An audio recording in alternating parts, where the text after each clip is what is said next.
Okay, you touched a lot upon Carnatic music. I just want to get your quick summary on what is Carnatic music. How does it differ from other forms of music?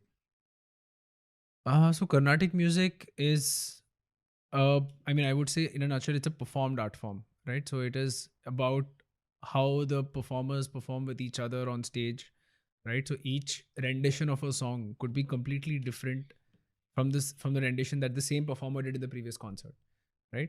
So it's a lot about how the different musicians on stage interact with each other and perform the music, right? And they have a certain like set of laid down rules, which is the ragas, right? Based on which they know how the next note or the previous note should be, as opposed to like rock music, wherein the song is pre-rehearsed, right? Like all of them know their parts.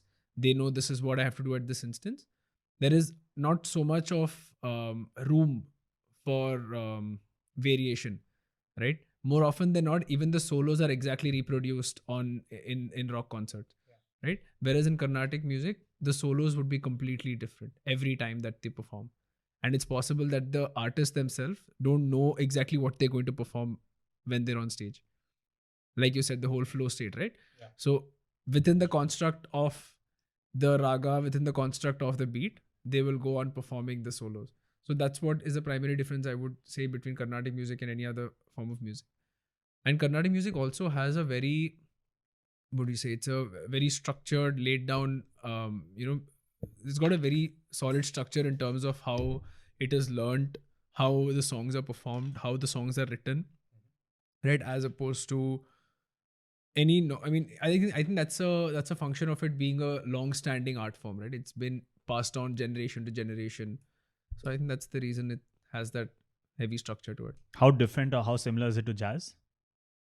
I am not an expert in jazz, but I think in terms of it being a like a live art form, a performed art form, they're very similar, right? Where the whole all the things that I spoke about, that each performance would be different.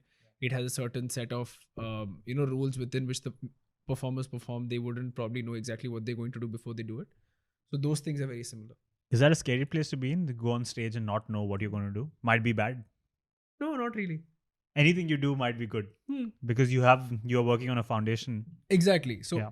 you're working on a foundation, and you know that these are the notes that fit within the scale, right? So a common thing that people say is you take a piano and play the white keys. Played any combination, it's going to sound good, right? Because that's the major scale, right? That's the C major scale, and you play any order of those notes, it's going to sound like a tune, right? So once you've defined that these are the notes you can play, right, and you've defined that okay, you can play it from this time period to this time period, and all the other musicians will support that, then whatever you play is going to sound good. So then it's a question of how much skill am I going to show within that frame of time.